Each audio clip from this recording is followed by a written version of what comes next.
Dentre os diversos gêneros que podem ser encontrados dentro da ficção especulativa, um dos mais interessantes com certeza é o gênero da história alternativa. Nele, os seus autores fazem uma simples pergunta: e se algum evento acontecesse de forma diferente do que ele realmente aconteceu? Que mundo esse resultado diferente geraria? O quão diferente seria esse mundo em comparação ao nosso? Esse conceito pode ser usado em diversos cenários diferentes, até mesmo em decisões e rumos da sua própria vida. No entanto, o gênero ficou popular por especular sobre cenários alternativos em grandes eventos na história, como resultados diferentes de guerras, mortes de figuras importantes na história e outros eventos que moldaram a nossa sociedade de forma considerável. Dando alguns exemplos, nessas histórias podemos ver cenários como: e se os alemães tivessem ganhado a Segunda Guerra Mundial, se os alemães tivessem ganhado a Primeira Guerra Mundial, se o Brasil tivesse sido colonizado pela Inglaterra ou pela Espanha, ou se a Holanda mantivesse sua colônia no Nordeste, ou se o Neymar hipotético realmente fosse real. O quão diferente seria a história nesses universos alternativos, que podem ser encontrados tanto em livros, filmes e, é claro, jogos. Então, sem mais explicações, vamos conhecer o fascinante mundo da história alternativa.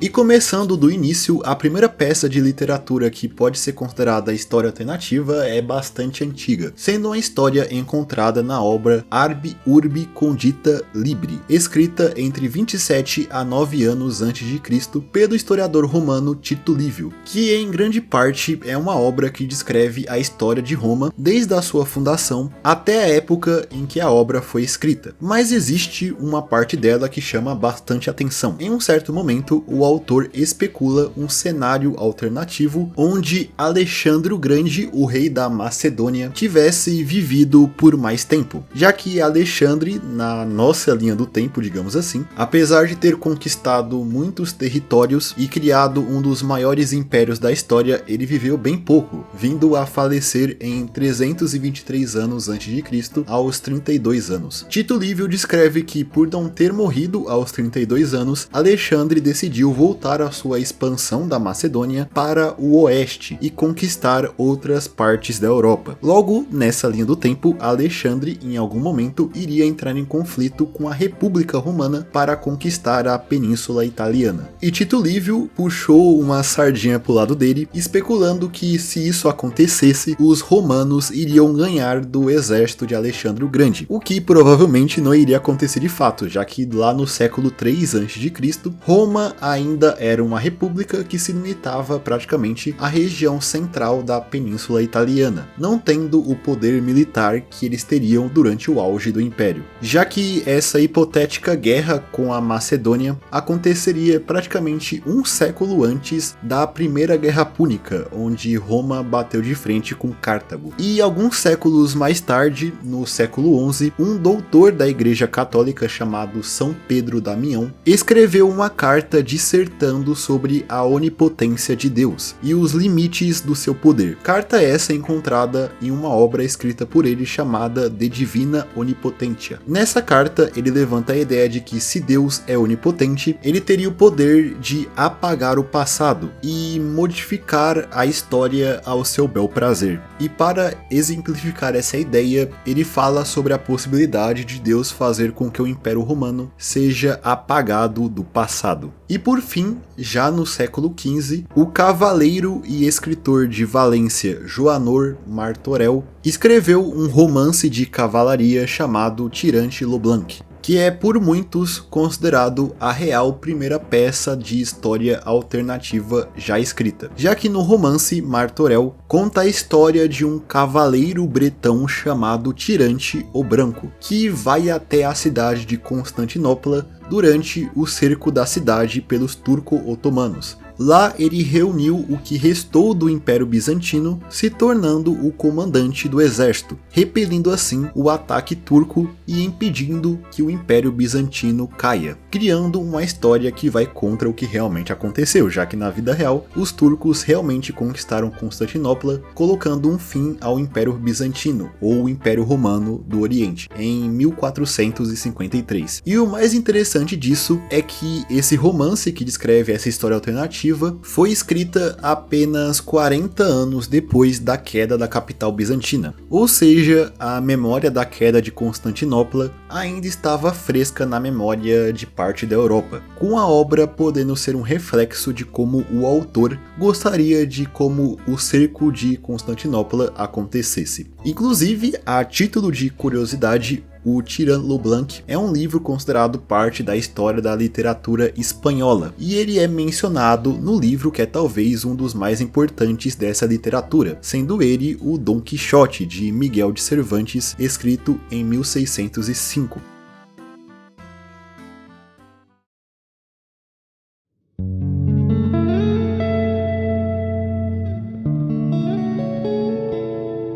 E histórias que podem se encaixar no gênero só voltaram a aparecer lá no século XIX, onde também se consolidou o gênero da ficção histórica, que tem algumas diferenças em comparação à história alternativa, já que na ficção histórica é contada uma história fictícia, geralmente com personagens fictícios, que se passam em um cenário histórico, com a história alternativa criando cenários alternativos a esses eventos históricos, mesmo que em algumas histórias exista a presença de personagens ficcionais. E no início do século XIX, uma história pioneira do gênero que se destaca é a obra História da Monarquia Universal, Napoleão e a Conquista do Mundo, escrita pelo autor francês Louis Geoffroy em 1836, que imagina um mundo onde Napoleão Bonaparte venceu as guerras napoleônicas graças a uma bem-sucedida invasão da Rússia. Na história, Napoleão consegue unificar todo o planeta sob seu governo. Posteriormente, inclusive, a ideia de se Napoleão ganhasse a guerra irá ser muito abordada no gênero em diversos cenários diferentes. Mas definitivamente o marco mais importante para a história alternativa veio mais de 100 anos depois, lá nos anos 60, com o lançamento do livro O Homem do Castelo Alto, escrito pelo autor americano Philip K. Dick, o mesmo autor do livro que foi adaptado no filme Blade Runner de 1982. No Homem do Castelo Alto, Philip K. Dick imagina um mundo onde o eixo venceu a Segunda Guerra Mundial, com os Estados Unidos sendo divididos em domínios controlados pela Alemanha no leste e o oeste sendo controlado pelos japoneses, tendo como ponto de divergência o assassinato do presidente americano Franklin Roosevelt pelo Giuseppe Zangara em 1933, que desencadeou uma sucessão de eventos que possibilitou a vitória alemã na Segunda Guerra Mundial, criando um mundo onde a Alemanha e o Japão eram as grandes potências mundiais, criando assim uma distopia mundial, com a história do livro se passando nos anos 60. O Homem do Castelo Alto foi bem influente para as histórias do gênero, com também a ideia de um resultado diferente da Segunda Guerra Mundial, sendo um cenário muito usado em outras histórias. E foi mais ou menos nessa época que também surgiu histórias que vão além da mera especulação sobre o que aconteceria se.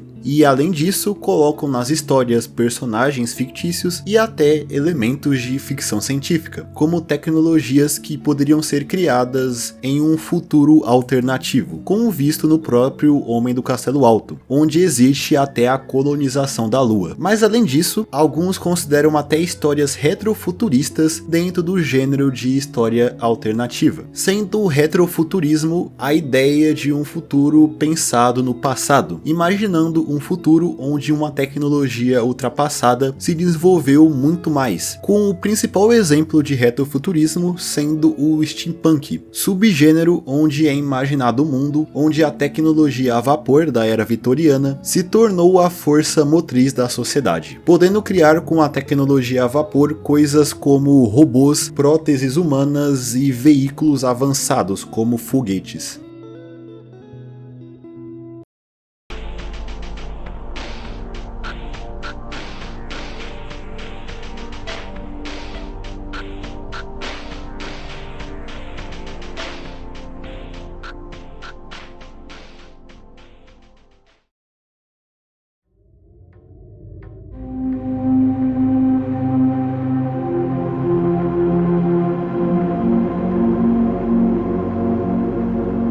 E agora falando de outros trabalhos que eu encontrei que eu achei a premissa bem interessante, temos exemplos como o livro The Years of Rice and Salt, lançado em 2002 pelo autor Kim Stanley Robinson, que vai bem mais longe do que a Segunda Guerra Mundial ou as guerras napoleônicas, e imagina um mundo onde a peste bubônica que assolou a Europa durante o século XIV fosse bem pior do que na nossa linha do tempo, matando 99% da população do continente, ao contrário dos 30 a 50% da população europeia que de fato morreu da doença na vida real. Com praticamente toda a população da Europa aniquilada, sociedades fora do continente ganharam protagonismo no mundo, com o continente europeu sendo posteriormente repopulado pelos muçulmanos, com o mundo árabe se tornando uma grande potência. E também países asiáticos como a China e o Japão ganharam forças, com a China, os países muçulmanos e a Índia sendo as nações que de fato nesse universo colonizaram as Américas. Mas nessa realidade, os povos nativos das Américas, principalmente os Incas, conseguiram montar uma resistência contra os colonizadores, posteriormente conseguindo montar uma nação própria, além da formação de outras nações independentes formadas nas Américas com a cultura dos colonizadores. Outra obra de história alternativa bem diferente é o livro Roma Eterna, escrito pelo autor americano Robert Silverberg, que explora uma realidade alternativa onde o êxodo hebreu do Egito, liderado por Moisés, falhou, com ele e seus seguidores morrendo afogados no Mar Vermelho. Isso fez com que os hebreus, agora liderados pelo irmão de Moisés, Arão, permanecessem escravos no Egito. Com isso, as religiões abraâmicas não se espalharam para fora do Egito, com os hebreus posteriormente se tornando uma minoria étnica religiosa limitada apenas àquela região, que seguiam uma versão alternativa da Bíblia, conhecida nesse universo como o Livro de Arão, que justamente conta a história do êxodo fracassado de Moisés. E sem esse expansionismo, tanto o cristianismo quanto o islamismo nunca se desenvolveram. E o Império Romano, em específico, nunca foi cristianizado. E também nesse universo, o lado ocidental e o lado oriental do Império permaneceram fortes aliados, fazendo com que o Império Romano não caísse. Na verdade, nesse universo, ele durou até o século XX, ou o século 27, segundo o calendário romano. Daí que vem o nome Roma Eterna. O livro se passa em várias eras dessa história alternativa, mostrando como Roma se comportaria ao passar dos séculos, indo à era das navegações e à modernidade. E até mesmo o ex-primeiro-ministro inglês Winston Churchill, que era primeiro-ministro do Reino Unido durante a Segunda Guerra Mundial, também escreveu uma história alternativa, por incrível que pareça. Essa história foi escrita em 1930, quando ele tinha 56 anos, e se chama E se Lee não tivesse ganhado a Batalha de Gettysburg? História essa que está relacionada à Guerra Civil Americana. Essa história do Churchill é um pouco confusa de se explicar, mas em resumo, ele escreve a história do ponto de vista de um historiador que vive em uma realidade onde o general Robert E. Lee, do Exército Confederado Americano, foi vitorioso na Batalha de Gettysburg, uma batalha decisiva da Guerra de Secessão, que aconteceu em 1863, dando a vitória para os confederados na guerra. Esse historiador, personificado por Churchill, especula como seria o mundo se o general Lee perdesse a Batalha de Gettysburg, basicamente especulando como seria a nossa realidade, já que foi isso que aconteceu na vida real, com o general Lee perdendo a Batalha de Gettysburg, dando assim uma grande vantagem para o exército da União. Essa história apareceu em uma antologia chamada If Had Happened Otherwise, lançada em 1931.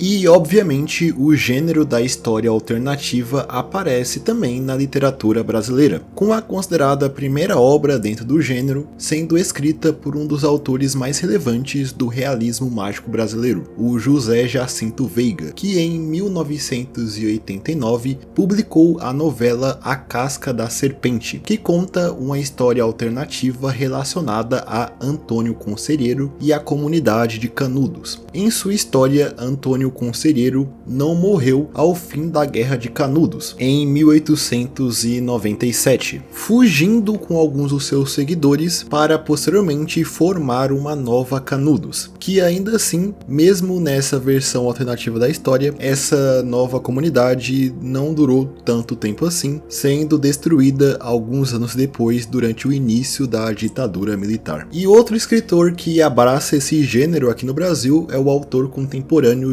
Gerson Lodge Ribeiro, que escreve histórias que geralmente apresentam versões alternativas da história do Brasil e de outros países da América do Sul, como é o caso do seu livro A Ética da Traição, que explora um Brasil alternativo que tem um território bem menor graças à derrota do país na Guerra do Paraguai. O Ética da Traição é um livro que é considerado por muitos um clássico da ficção científica nacional.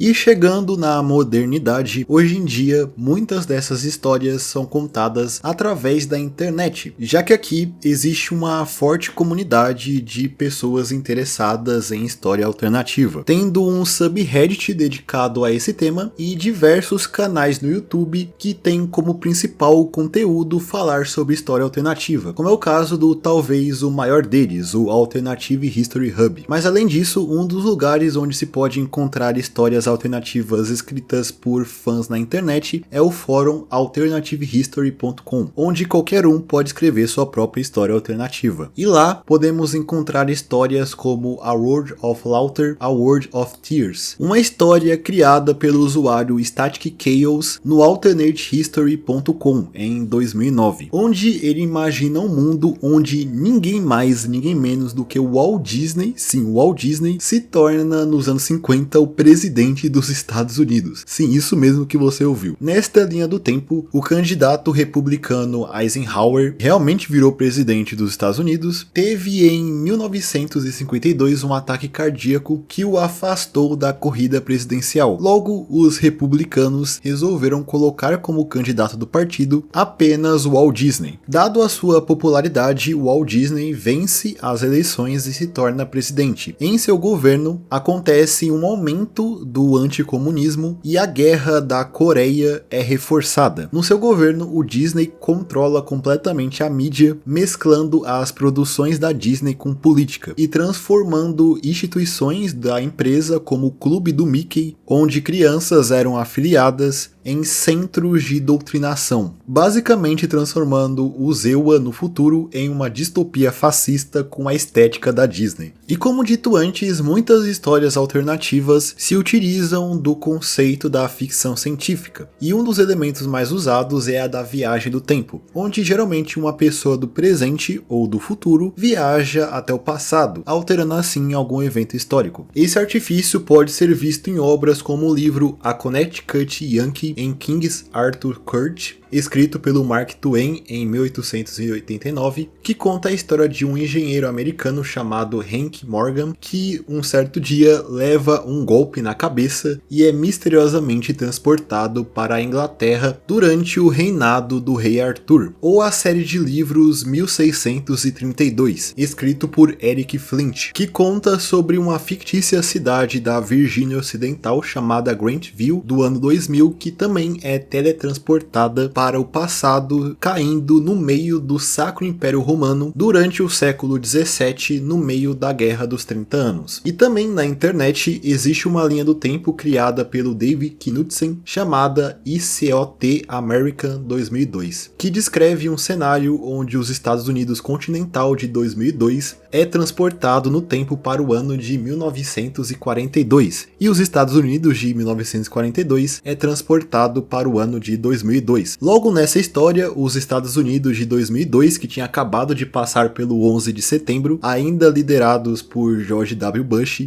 têm que novamente lutar na Segunda Guerra Mundial, agora com tecnologias modernas, enquanto o país de 1942 deve coexistir com o mundo moderno de 2002.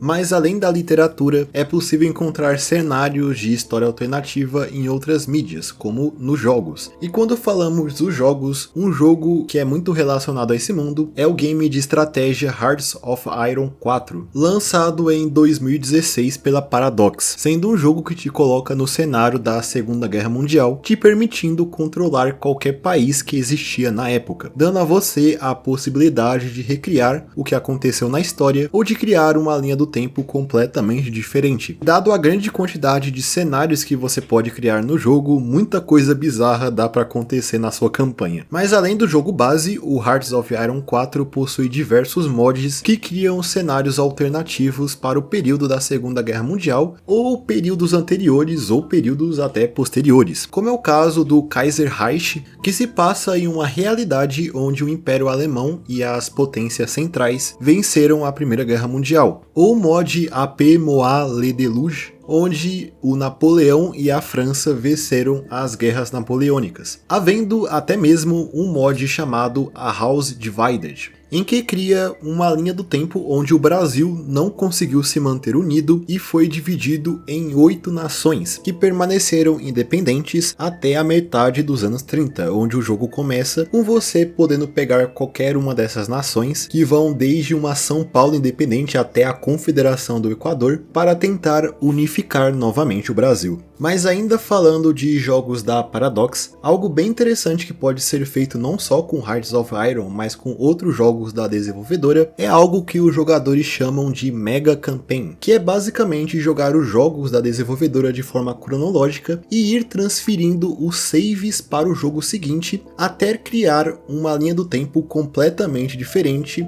nos últimos jogos. Já que quando você zera um dos jogos, você acaba no período onde o jogo seguinte começa, então você pode transferir esse save e continuar aquela linha do tempo no jogo seguinte. Os jogos que geralmente são vistos nessa Mega Campaign são em ordem cronológica o jogo Imperator Rome, que se passa na época da ascensão de Roma, o Crusaders Kings 3, que se passa na Idade Média, o Europa Universalis 4, que se passa no início da Era Moderna e na Era das Colonizações, o Victoria 3, que se passa na Era Vitoriana até os anos 30, e o Hearts of Iron 4, que se passa na Segunda Guerra Mundial. Alguns até incluem o jogo Stellaris, que se passa no futuro distante, durante o período do imperialismo galáctico.